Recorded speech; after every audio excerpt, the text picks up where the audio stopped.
जय गुरु, कैसे हैं आप सब।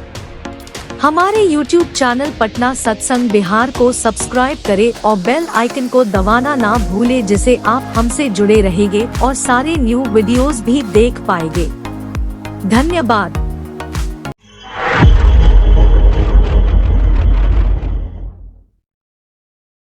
बंगला 1313 साल 29 श्रावण सोमवार यानी श्री श्री बड़मा का शुभ परिणय श्री श्री ठाकुर जी के साथ हुआ। बड़मा का जन्म बंगला 1201 साल 14 श्रावण रविवार को हुआ था। केवल 12 वर्ष वयस में बालिका का बधू रूप में ही पिता शिवचंद्र चक्रवर्ती और जननी मनोमोहिनी देवी के घर में शुभागमन हुआ। श्री श्री ठाकुर का वयस 18 पूरा भी नहीं हो पाया था। बशून्य 1918 साल के अग्रहायण बड़मा प्रथम मां बनी उनकी गोद में अवतीर्ण हुए उनके स्नेह भाजन बड़खोका। 1321 साल से श्री श्री ठाकुर में गुरु पुरुषोत्तम आविर्भाव का आभास पाकर उनके समीप दल के लोग आने लगे। महाभाव समाधि में उस समय श्री श्री ठाकुर ने घोषणा की, आमी चाई शुद्ध आत्मा, आमार आमी आवार उठे पड़े छी जीव, तोर आर भावना की करी लय अति सन्निकट इत्यादि। हर जगह यह बात द्रुत गति से फैल गई कि पावना में महाप्रकाश हुआ है। आर्त आए, अर्थार्थी आए, आए ज्ञानी।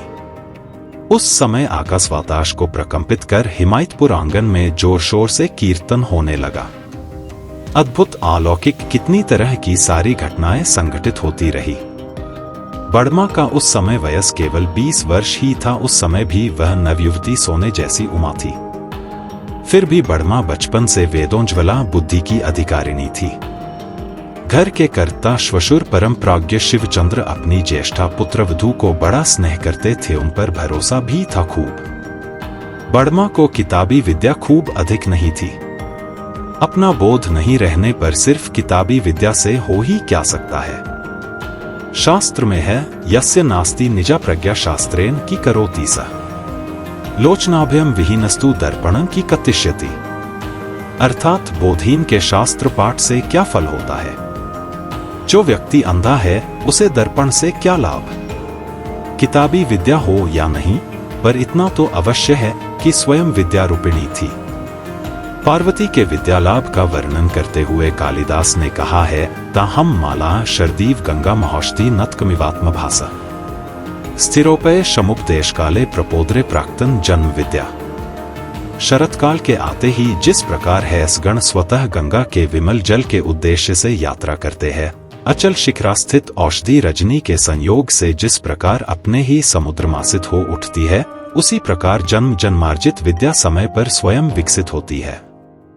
हमारी बड़मा के साथ भी वही महासत्य प्रकाशित होता है। सार्थक ज्ञान का अभाव उन्हें कभी नहीं हुआ। वह भी विश्वनाथ की सहधर्मिणी तथा सहकर्मिणी। उनके काम का कोई अंत नहीं था। बालिका वयस से ही क्रमवर्धमान सत्संग आश्रम से आगत अगणित अभ्यागत की थी। वह अन्नदात्री मां स्वयं अन्नपूर्णा। उन दिनों की अपूर्व इतिवृत्त आज विस्मृति के अंतराल में विलीन हो रही है। श्वशुर सास, देवर ननद आदि परिजन वर्ग का सेवायत्न तो था ही, उसके अलावा भी दिनों दिन उतने लोगों को उन्हें ही भोजन परोसना पड़ता था। सहायता करने वाला कोई नहीं था। प्रयोजनीय सामग्री भी प्रयोजन के हिसाब से बहुत कम था। अभ्यागत की संख्या या आगमन का समय कभी निर्धारित नहीं रहता था। ब्राह्मण घर में कोई भूखा भी नहीं रह सकता था। इधर श्री श्री ठाकुर जी के इशारे पर भोजनशाला में कई पंक्तियों में लोग खाने बैठ जाते थे और बड़मा को अकेला रसोई बनाना और साथ ही साथ पड़ोसना भी पड़ता था। 10 भुजा होकर मां भूखों को शीघ्र अन्नदान करती थी। किसी किसी दिन सूर्य के अस्त होने पर भी मां उपवास रह जाती थी, अपना दूसरों को वितरण कर देती। सबके अंत में कभी कभी हाड़ी में बचा खुचा रह जाता तो उसे इष्ट देवता को निवेदन कर अपने मुख में डालती थी। ज्येष्ठ पुत्र पूज्यपाद बड़दा की उम्र कम थी, वह बालक थे, फिर भी मां पर उनकी विशेष नजर रहती थी। वह मां को छोड़कर खाना नहीं खाते थे। किसी को पता नहीं मां बेटा ने कितने दिनों तक खाए बिना समय काट दिया है।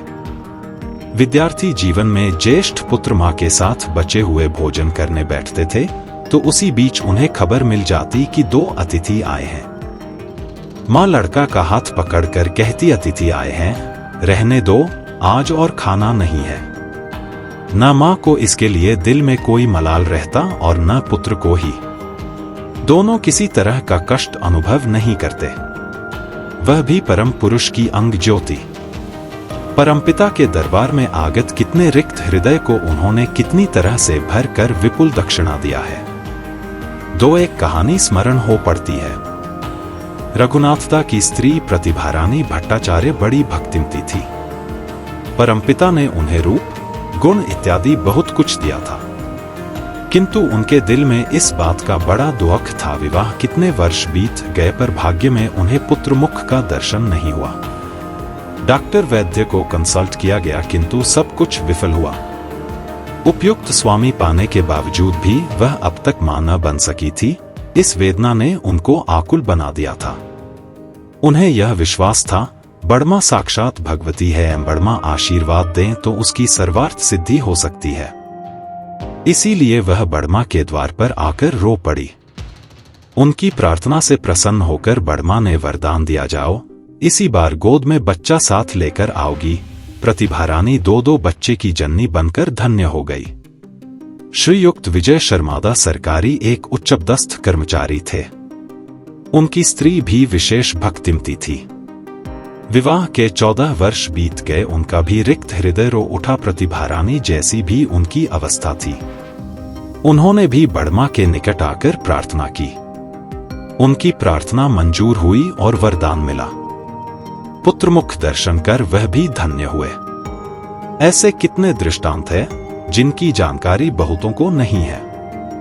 भक्ति और विश्वास के कारण अनेकों ने बड़मा का वरदान पाया और मनोरथ सिद्ध हुआ।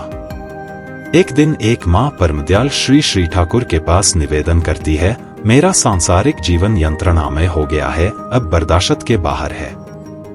अक्सर मुझे अपने पतिदेव के साथ झगड़ा हो जाता है। कलह इतनी बढ़ जाती है कि ठाकुर अब मैं सहन नहीं कर पा रही हूँ, मुझे बचाएं ऐसी यंत्रणा से, कुछ उपाय बताएं, मैं क्या करूं। परमदयाल श्री श्री ठाकुर सारी बातों के सुनने के बाद पास में खड़े सेवक को कहते हैं, जाओ तो बड़मा के पास एक लालटेन जला कर देने को कहो, तो कहना ठाकुर मांग रहे हैं। सभी विस्मित। इस बीच दोपहर में लालटेन जलाने की बात क्यों और इसका इस समस्या से क्या संबंधस भी अचंभित।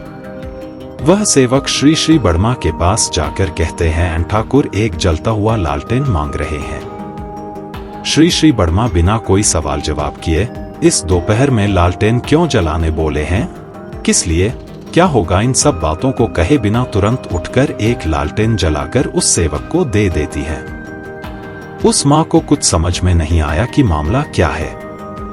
तब उक्त सेवक ने कहा, आपने देखा कि बड़मा ने कोई जिरा व सवाल जवाब किए बिना कैसे ठाकुर जी की आज्ञा का पालन किया है। आप भी इसी तरह अपने स्वामी से तर्क वितर्क नहीं करेंगी तो घर में शांति स्वतः आ जाएगी। बाद में पता चला कि वह श्री श्री बड़मा के दृष्टांत को सामने रखकर उक्त मां उस दिन के बाद से उसी तरह व्यवहार करने पर घर का कलह खत्म हो गया। कथा प्रसंग में बड़मा ने एक बार कहा, तुम लोगों की देखभाल करने के लिए तो ठाकुर हैं, ठाकुर की देखभाल करने के लिए मेरे सिवा और कौन है। उन दिनों रंगनभिला में नाटक मंचित होता था, जिसका उद्बोधन करने के लिए श्री श्री बड़मा को कहा गया, समय हो गया है, सभी आपकी प्रतीक्षा में हैं, चलिए। स्वामी स्वार्थिनी श्री श्री बड़मा ने तब उत्तर दिया, अभी ठाकुर जी के भोग का समय हो गया है, जब तक न ठाकुर जी का भोग हो जाता है तब तक यमराज के बुलाने पर भी मैं कहीं नहीं जा सकती। कैसी तीव्र थी ठाकुर की प्रति उनकी स्वामिनिष्ठा। जगत जननी श्री श्री बड़मा के संबंध में परम प्रेममय श्री श्री ठाकुर। श्री श्री ठाकुर मुस्कुराते हुए, माताओं का स्वभाव ही ऐसा है। एक तरफ भरपेट खिलाकर फिर कहती है, खाए कहा। मुझे खिलाने के समय बड़ी भू वैसा ही करती है। बड़ी भू जब सामने बैठकर खिलाती है तब पता नहीं चलता है कितना खाया है, खाने के बाद समझ में आता है। इसीलिए खाने के समय बड़ी बहू सामने नहीं रहने पर मेरा खाना ठीक से होता ही नहीं है।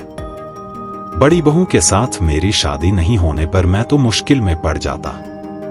मेरे साथ रहकर उसे सारा जीवन झंझट कम सहन करना नहीं पड़ा है, लेकिन वह सदा खुश रही है। मेरा रास्ते में कभी भी बाधा तो पैदा नहीं ही की है, बल्कि मुस्कुराती हुई सहायक रूप में मेरे साथ खड़ी रही है। और गृहिणी भी बहुत अनुभवी है। बड़ी बहू सुश्रृंखल रूप से जिस तरह से बहुत कम खर्च में परिवार चलाती है, वैसा आजकल बहुत कम नजर पड़ता है। करतामा मनमोहिनी देवी की डांटपट ने उसको पक्का बना दिया है। करतामा का शासन बहुत कड़ा था, फिर प्यार भी बहुत करती थी। पिताजी भी बड़ी बहू को बहुत प्यार करते थे। पिताजी की धारणा थी मुझे और मेरी माँ को कोई सांसारिक बुद्धि नहीं है, बुद्धिमान सिर्फ बड़ी बहू है, उस पर उनकी बहुत आस्था थी। बड़ी बहू के साथ सांसारिक विषयों पर परामर्श आदि लेते थे। बड़ी बहू की संरक्षण बुद्धि को बहुत पसंद करते थे और कहते थे तुम्हारे पास यदि कुछ रहे उसे लेकिन अनुकूल या अपने सास से नहीं बतलाना, एक बार पता चल जाने से उसकी रक्षा नहीं होगी। यह कहकर ठाकुर हो करके हंसने लगे, साथ ही साथ सभी उच्च स्वर में हंसने लगे। हंसते हंसते श्री श्री ठाकुर का दाहिने आंख से आंसू बहने लगा। अंत में हंसी के बीच आनंद और वेदना का मिश्रित स्वर की ध्वनि निकलने लगी। अदम्य सहिष्णुता। श्री श्री बड़मा मात्र 12 वर्ष की उम्र में वधू बनकर अपने ससुराल में पहुंची थी। इस वृहत परिवार में एक विधवा महिला भी रहती थी जो वधू को सहन नहीं कर पाती थी। पग पग पर वधू का दोष आविष्कार करके बदनाम किया करती थी। वधू के किस्मत में एक ऐसी दोषदर्शिनी कटुभाषिणी विधवा मिली थी जिसका काम था वधू को बिना दोष का डांट खिलाना। जब कुछ गलती खोज नहीं पाती थी तो दोष सृष्टि करके वधू को डांट फटकार सुनवाती थी। घर का फर्श साफ सुथरा करने के बाद कुछ गंदगी फैलाकर डांट डपट सुनवाती थी। नववधू जिस बर्तनों को साफ सुथरा करके रखती थी उसमें जूठा लगाकर गंदा रहने का अभियोग लगाती थी। नववधू अपने ऊपर लगे झूठे अभियोग का कभी भी प्रतिवाद नहीं करती थी, चुपचाप सहन कर लेती थी।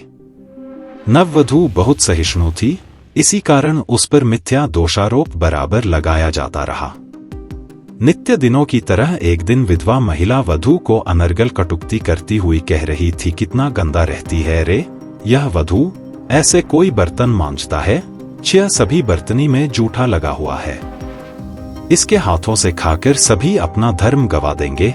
इस तरह की कटुक्ति कह रही थी और अपने हाथों से साफ सुथरे बर्तनों में जूठा लगाए जा रही थी। ठीक उसी समय उसकी बड़ी जेठानी वहां पर पहुंची।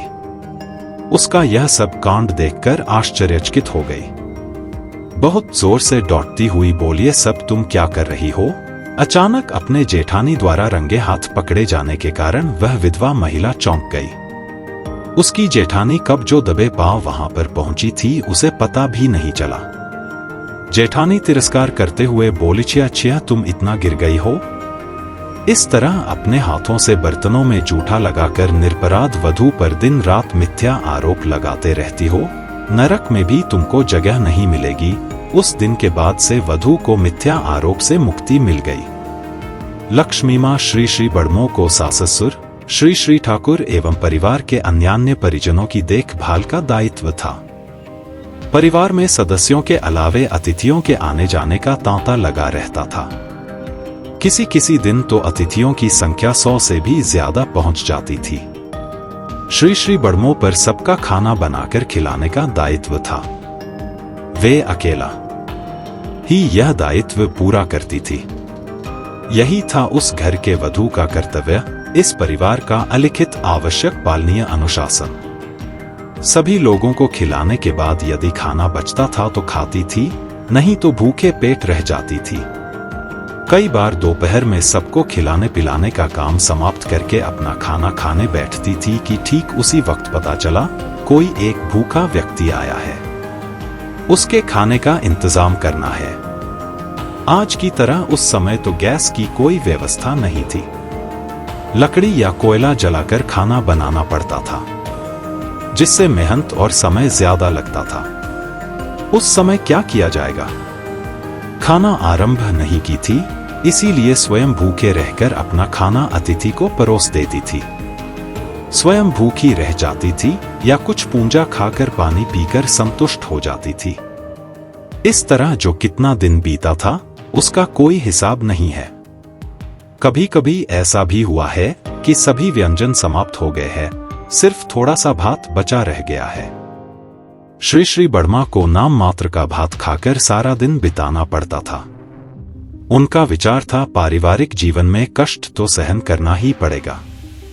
किसी भी तरह के कष्ट का प्रभाव उन पर नहीं पड़ता था। पति भक्ति पावना की घटना है। एक बार श्री श्री बर्मा के घुटने के ऊपर आसपास 2 विषाक्त घाव हुआ। बहुत दर्द हो रहा था। साधारणतः लोग एक ही घाव के दर्द से परेशान हो जाते हैं, वहां उनको 2-2 घावों की यंत्रणा सहती हुई पारिवारिक कार्य आदि करना पड़ता था। जब दोनों घाव बहुत बड़े आकार का रूप धारण कर लिया तो ऑपरेशन करवाने के सिवा कोई उपाय नहीं रहा। उस जमाने में ऑपरेशन का दर्द सहन करने के लिए आज की तरह अवश्य या अज्ञान करने की पद्धति आविष्कार नहीं हुई थी, और यदि हुई भी होगी तो पाबना के जैसे देहात में यह नहीं पहुंची थी। डॉक्टर आए, ऑपरेशन शुरू हुआ।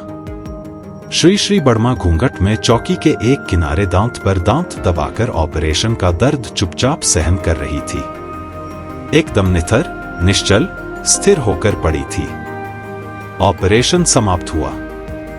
डॉक्टर लोग चले गए। श्री श्री बर्मो के शरीर में दर्द के कारण हिलने डोलने की शक्ति भी नहीं थी। अचानक श्री श्री ठाकुर बहुत प्यार भरे आवाज में कह रहे थे, डॉक्टर बाबू, इतने मेहनत और कष्ट से तुम्हारा ऑपरेशन किए, तुम आज उन लोगों के लिए अपने हाथ का घी भात बनाकर नहीं खिलाओगी? थोड़ी देर पहले जिसका 2 बड़े बड़े घाव का ऑपरेशन हुआ था, जो उस ऑपरेशन की दर्द से अंदर ही अंदर कराह रही थी, वह स्वामी का आदेश सुनते ही अपने इस यंत्रणा को भूलकर आतिथ्य सत्कार में जुट गई। सभी लोगों को घी भात और अन्यान्य सामग्री स्वयं बनाई और सबको परोसकर खिलाई भी। श्री श्री बरदा श्री श्री बर्मा से इस विषय पर एक बार पूछे थे, तुम तो घाव के ऑपरेशन के दर्द से कराह रही थी। ठाकुर, जब तुमसे घी भात सबको बनाकर खिलाने बोले तो तुमको श्री श्री ठाकुर के प्रति जरा सा भी नाराजगी नहीं हुई? श्री श्री बर्मा बोली, क्या बोल रहे हो? वे तो वेदनाहारी है, वे किसी को क्या वेदना दे सकते हैं? उनका आदेश पालन करने में ही मेरा ऑपरेशन का दर्द कम हो गया था। मुझे तो पता था कि उनका आदेश पालन करने में ही मेरी भलाई है। ऐसी पति भक्ति थी परमाराध्या श्री श्री बर्मा। अपार प्रेम श्री श्री ठाकुर के प्रति श्री श्री बर्मा का प्रेम लोगों के बोध से परे है। श्री श्री ठाकुर उनके लिए एक ही साथ स्वामी, गुरु और भगवान अपने अस्तित्व के सब कुछ हैं। एक दिन की बात है, श्री श्री बर्मा को 104 डिग्री बुखार था। शरीर बुखार से तप रहा था। श्री श्री ठाकुर बोले, बड़ी भूख, कुछ खिलाओगी नहीं? श्री श्री बर्मा उसी अवस्था में खाना बनाने रसोई घर में चली गई। वे काम करने के समय अपने शरीर के दुख कष्ट का भाव भी भूल जाती थी। उस दिन खाना बनाते बनाते उनके शरीर का तापमान भी का स्वाभाविक अवस्था में पहुंच गया था। संरक्षण विद्या संसार के समस्त वस्तुओं की अधिकारिणी होने के बावजूद फिजूल खर्च करना, अपचय या अपव्यय करना श्री श्री बर्मो के स्वभाव में नहीं था। हर एक वस्तुओं को अच्छी तरह से संरक्षित करके रखती थी। कब कौन सी वस्तु श्री श्री ठाकुर के काम में आएगा, इसका ध्यान श्री श्री बर्मा सब समय रखती थी। श्री श्री बर्मा झाड़ू से घर सफाई करने के समय में यदि 2 दाना चावल या दाल भी मिलता था तो उसको भी वह अपने आंचल में बांध लेती थी एवं बाद में उसे यथास्थान में रख देती थी। श्री श्री बर्मा कहती थी, यह तो हमारी प्रयोजनीय वस्तु है, इसकी अवहेलना क्यों करेंगे? बात चावल या दाल के 1 या 2 दाने की नहीं है। प्रयोजनीय वस्तु के प्रति थोड़ी सी भी ममता नहीं रहे तो संरक्षण करने की बुद्धि धीरे धीरे क्षीण हो जाती है। इसलिए स्त्रियों में संरक्षण बुद्धि जागृत बनाए रखने के लिए वस्तुओं के प्रति ममता का होना बहुत आवश्यक है। रघु की मां आसाम से प्रमोदचंद्र व्यापारी और उनकी पत्नी देवघर सत्संग आश्रम आए। वे निःसंतान थे। देश के विभिन्न स्थानों में चिकित्सा करवाने के बावजूद कोई फायदा नहीं हुआ। तरह तरह की पूजा पाठ, तंत्र मंत्र, झाड़ फूंक, कवच धारण आदि करवाकर थक चुके थे, लेकिन सब कुछ निष्फल हुआ। निसंतान होने के चलते पारिवारिक जीवन विषाद और हताशा से परिपूर्ण था। वे दोनों श्री श्री ठाकुर को प्रणाम करके अपनी समस्या निवेदन किए। परमदयाल श्री श्री ठाकुर उन लोगों की पूरी दर्द भरी दास्तान सुनकर बोले, जाओ बड़ी बहू के पास जाकर बोलो। श्री अजित कुमार गांगुली उन लोगों को साथ लेकर श्री श्री बर्मा के पास गए। श्री श्री बर्मा उस समय बड़ाल बंगला में अवस्थित घर, वर्तमान का मेमोरिया, के पूर्व दिशा के छोटे कमरे में बैठी थी। अजिता उन लोगों को साथ लेकर अंदर प्रवेश करते ही श्री श्री बर्मा बोली, क्या रघु की भी तुम कब आई? अजित्या पीछे मुड़कर देखे, उन तीनों के अलावे वहीं कोई नहीं दिखाई दिया। अजित दा बोले, नहीं मी, हम तीनों आपके पास एक निवेदन करने आए हैं। श्री श्री बर्मा अजित्या की पूरी बात सुनने के बाद बोली, यही तो रघु की भी है। यह सुनकर तीनों और कोई बात नहीं कहकर आनंदपूर्वक उनको भक्तिपूर्ण प्रणाम करके लौट गए। देवघर से लौटने के कई महीने के बाद एक पुत्र का जन्म हुआ। पति पत्नी बच्चे को लेकर देवघर सत्संग आश्रम श्री श्री ठाकुर का दर्शन एवं प्रणाम करने आए। जब बच्चे का नामकरण के लिए निवेदन किए तो परमदयाल श्री श्री ठाकुर उसका नाम रखे रघुनंदन। धैर्य, सहनशीलता और तीक्ष्ण दृष्टि श्री श्री बर्मा का जीवन अति साधारण और आडंबरहीन था। उनमें धैर्य, सहनशीलता और दूरदृष्टि की पराकाष्ठा थी। एक बार श्री श्री बर्मा का कॉलर बोन टूट गया था। बहुत दर्द हो रहा था। डा. धीरेन्द्र किशोर भट्टाचार्य उनकी जांच करने गए। उस समय श्री श्री बर्मा पार्लर घर के कोने के कमरे में थी। डा. धीरेन्द्र श्री श्री बर्मा की जांच परख कर रहे थे। उस समय श्री श्री ठाकुर पार्लर में बैठे थे। किसी के आने का आभास होने पर श्री श्री ठाकुर ने पूछा, बड़ी बहू कौन आया है? श्री श्री बर्मा बोली, धीरेन्द्र आया है। श्री श्री ठाकुर फिर और कुछ नहीं बोले। श्री श्री बर्मा धीरेन्द्रदा से बोली, जब तुम ठाकुर को प्रणाम करने जाओगे और वे यदि तुमसे पूछे किस लिए आए थे, तब तुम बतलाओगे कि मैं प्रणाम करने आया था। कॉलर बोन टूटने की बात नहीं बतलाओगे। धीरेन्द्रदा यह बात सुनकर बहुत आश्चर्यचकित होकर पूछे, ऐसा कहना क्या ठीक होगा? श्री श्री बर्मा बोली कि उनको पता चलने पर बहुत कष्ट होगा, उनका मन बहुत विचलित हो जाएगा। श्री श्री बर्मा की बात सुनकर धीरेन्द्रदा स्तंभित हो गए। इतना दर्द हो रहा है तो भी वे अपने कष्ट की बात पति से कहना नहीं चाह रही है, क्योंकि स्वामी का मन विचलित हो सकता है। श्री श्री ठाकुर की वृमि, श्री श्री ठाकुर की खुशी ही उनके जीवन की एकमात्र आकांक्षा थी। एक बार श्री श्री बर्दा बहुत अस्वस्थ थे। धीरेन्द्रदा नित्य उनका जांच परख करने जाते थे। एक दिन वे श्री श्री ठाकुर को प्रणाम करके खड़े थे। श्री श्री ठाकुर पूछे, बड़खोका को देखकर आए हो? धीरेन्द्रदा बोले, आज गया नहीं हूं, जाऊंगा। कुछ ही दूरी पर श्री श्री बर्मा खड़ी थी। वे धीरेन्द्रदा की बात सुनने के बाद इशारे से बुलाकर एक तरफ ले गई और बोली, तुम ठाकुर से क्या बोले? गया नहीं हूं, जाऊंगा। जब यह बात बोले तब श्री श्री ठाकुर का चेहरा ध्यान से देखे थे, कैसा उदास हो गया था। धीरेन्द्रदा श्री श्री बर्मा से पूछे, इस परिस्थिति में मैं क्या बोलता? श्री श्री बर्मा थोड़ी देर तक चिंतन करके बोली, तुमको कहना चाहिए था, मैं अभी तुरंत जा रहा हूं। ऐसा कहने पर उनका मन इतना उदास नहीं होता। श्री श्री बर्मा का न्याय। होली का दिन था। आश्रम के युवक वृंद प्रणामादि के बाद एक दूसरे को अबीर और रंग लगा रहे थे। जो व्यक्ति मना करते थे, वैसे व्यक्ति को अबीर या रंग लगाकर युवक वृंद ज्यादा आनंद उठा रहे थे। अंत में सभी युवक थक कर रास्ते के एक किनारे आपस में बातचीत करने में मशगूल थे।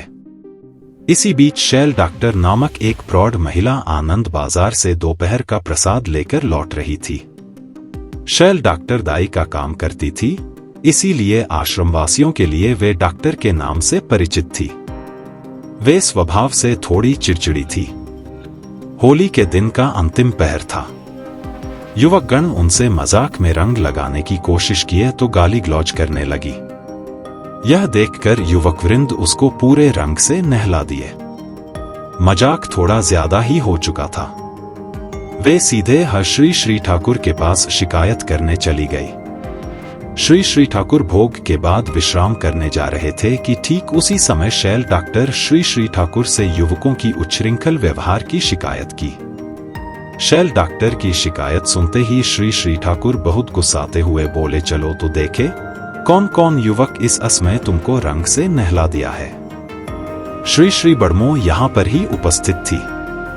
वे श्री श्री ठाकुर का गुस्सा शांत करते हुए बोले, आप बोलिए, एक उन लोगों को सजा देकर आती हूँ। इधर युवकवृंद आश्रम के संलग्न एशियाटिक हाउस के कुएं पर कोई बड़े दंड की आशा में किंकर्तव्य विमूढ़ थे। कई युवक डर के मारे कुएं के अंदर छुपने की बात भी कर रहे थे। इसी समय कोई आकर जानकारी दिया कि श्री श्री ठाकुर के स्थान पर श्री श्री बड़मा आ रही है। श्री श्री बड़मा आकर युवकों को बहुत जोर से डांटती हुई बोलिया, तुम लोग क्या किए हो? ऐसे कोई रंग डालता है? स्नान करने के बाद ऐसे असमय में किसी पर कोई रंग डालता है? ठाकुर तुम लोगों पर बहुत गुस्साए हुए हैं। सबों को डांटने के बाद बोली, इस तरह से फिर कभी न करना। चलो सभी एक पंक्ति में खड़े हो जाओ। युवकों के खड़े होने के बाद श्री श्री बड़मा आलता लगे हाथ से सभी के पीठ में एक एक धब्बर भारती हुई आगे बढ़ गई। यह उनका प्यार था या सजा, किसी को कुछ समझ में नहीं आया। जब श्री श्री बड़मा लौटकर आई तो श्री श्री ठाकुर पूछे, अच्छी तरह से उन लोगों को सजा दी थी ना? प्रमाण स्वरूप अपने आलता के रंगे लाल हाथ दिखाते हुए बोली श्री श्री बड़मा, सभी को बहुत धुलाई भी की हूं। ये देखिए मेरा हाथ सबको मारते मारते लाल हो गया है। इसके साथ ही साथ डॉटी भी बहुत हूं। श्री श्री ठाकुर सब कुछ सुनकर मुस्कुराते हुए विश्राम करने चले गए। शैल डॉक्टर श्री श्री बड़मा की सजा से संतुष्ट होकर चली गई। प्रयोजन पूर्णी।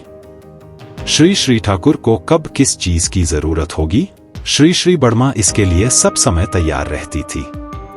श्री श्री ठाकुर बीच बीच में ही कहते थे, बड़ी बहू के पास जो भी मांगता हूं वह मुझे तुरंत लाकर देती ही है। एक दिन श्री श्री ठाकुर श्री श्री बड़मा से कटहल का दालना खाने की इच्छा व्यक्त किए। उस वक्त कटहल फलने का मौसम नहीं था एवं श्री श्री ठाकुर के भोग में मात्र घंटे भर से भी कम समय बाकी था।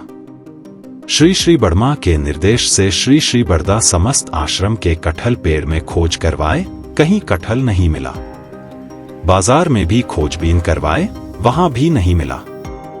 श्री श्री बड़मा बोली, अच्छी तरह से पेड़ों में देखो, जरूर कटहल कहीं है। ठाकुर के भोग के समय में अब कुछ ही वक्त बाकी था।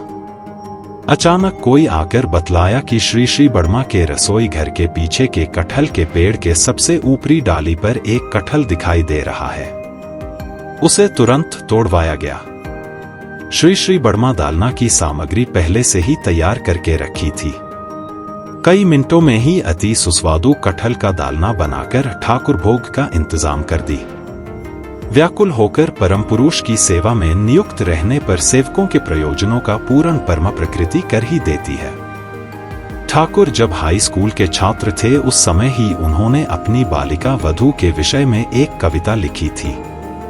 यथा तार मत दुष्ट में नाइको धरा माजे समय समय मानो नाको दुष्टमी प्रतीकाजे पलिभ्रा एत मानुष जाय ना कारो काचे दिवारात्रि पुरे सदाई आमार पाचे पाचे आपन मने लिखते वराले कागज घरे टाने चटे कथा बल्ले परे फुले थाके माने लुको चुरी खिलाटा तार केमन एकटा स्वभाव भार देखले भांगे माथा बुझे नाको अभाव आशाटा तार दिवारात्रि खेली ताहार साथे तारी सोथ घुरी शुदू पल्लीर प्रतिपथे ये तो करे बलि तारे सुने ना से कथा कड़ा कथा बल्ले ताहार प्राणे लागे व्यथा ये तो ज्यालाय तबू तारे बड़ी भालोवासी प्रांटा आमार नेचे उठे देखले ताहार हासी एक संध्या ना देखले तारे किछु लागे न भालो घरटा येनो आंधार भरा ज्वले ना हृदय आलो तारे ना ही देखले केनो मन थाके ना घरे केनो येन प्राणेर भेतर आपनी उठे पुड़े खावार समय ना थाकले से पेट भरे ना खेय स्नानेर समय ना थाकले से तृप्ति हाय नाने ना थाकले से साजेर प्रदीप ज्वले ना भालो ना थाकले से तुलसी तला हाय न गोए आलो अनिमेष देखऊ तारे मेरे नायको साथ न तुम देखी यखन देखी था के ना विषाद कुतूहते देखले तारे आपन हारा हई ललित विधुर गुरतिटी ताइतो चुके लई। अर्थात इसके समान शैतान लड़की दुनिया में नहीं है। समेट में कुछ भी नहीं बुझती और हर काम में शैतानी करती है।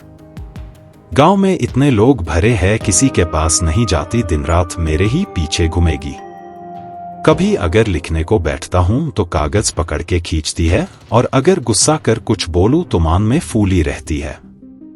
लुकाचोरी खेलना जैसे इसका स्वभाव है, गंभीर देखकर माथा पीटती है और अभाव नहीं बूझती। उसकी यही आशा रहती है कि दिन रात उसके ही साथ खेलूं और गांव के रास्ते रास्ते उसके साथ साथ घूमूं। उसे कितना समझाता हूं पर सुनती नहीं, और अगर कड़ी बात कह दूं तो उसके प्राण में व्यथा लगती है। इतना तंग करती है तब भी मैं इसे खूब ही प्यार करता हूं और उसकी मृदु हंसी देख मेरे प्राण नाचने लगते हैं। कुछ भी अच्छा नहीं लगता, घर में जैसे अंधकार भरा रहता है और हृदय में दीपक नहीं जलता। न जाने क्यों उसे न देखने पर घर में मन नहीं लगता, प्राण अपने आप जलने लगते हैं। भोजन के समय वह नहीं रहती तो खाकर पेट नहीं भरता, स्नान के समय वह नहीं होती तो स्नान कर तृप्ति नहीं मिलती। उसके न रहने पर संध्या का प्रदीप ठीक से नहीं जलता, वह यदि न होती तो तुलसी के गाछ के नीचे प्रकाश नहीं होता। निर्निमेष उसे देखते रहने पर भी साध नहीं मिटती, जब देखता नहीं देखता हूं विषाद नहीं रहता। कौतूहल पूर्वक उसे देखकर अपने आप को खो बैठता हूं, ललित विधुर उस मूर्ति को इसीलिए हृदय में बैठाए रहता हूं। बालिका वधू के स्वभाव का वर्णन बालक स्वामी ने जो किया है, उसकी अभिव्यक्ति कितनी सजीव एवं सुंदर हो उठी है। ठाकुर कलकत्ता में जब मेडिकल कॉलेज के छात्र थे उस समय यहीं से यह खी को पत्र लिखा करते थे, संसार में सभी नूतन है। स्मरण करो कि तुम पहले कैसी थी और आज कैसी हो गई हो। हम लोगों का बाल्य कैशोर किस प्रकार बीत गया हमें उसका कुछ भी पता नहीं चला। संसार बाहर सभी नित्य नूतन है, सभी परिवर्तनशील है। आज जो देख रही हो कल उसे नहीं देखोगी। रूप यौवन, अर्थ संपत्ति और आचार व्यवहार इत्यादि जो कुछ कहो देखो, आज जो कहोगी या देखोगी कल और उसे न कहोगी और न देखोगी। संसार चिर नूतन चिर परिवर्तनशील है, तो कहो ऐसी कौन चीज है जिसमें परिवर्तन नहीं है। जब हम दोनों गर्भ में थे उस समय जैसी आत्मा थी वैसी आज भी है। ऐसी आत्मा ही इस विश्व संसार में प्रधान कर्मी है। इस आत्मा की जो इच्छा होती है वही होता है एवं चिरकाल ही ऐसा होता रहेगा। इस आत्मा का मिलन ही है विवाह, विच्छेद ही विरह है।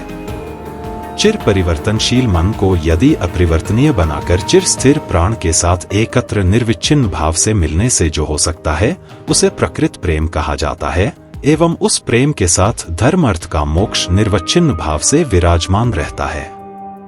उस प्रेम में काम की घृणित लालसा नहीं है, उस प्रेम में क्रोध की कराल मूर्ति नहीं रहती, वह प्रेम लोभ रहित होता है।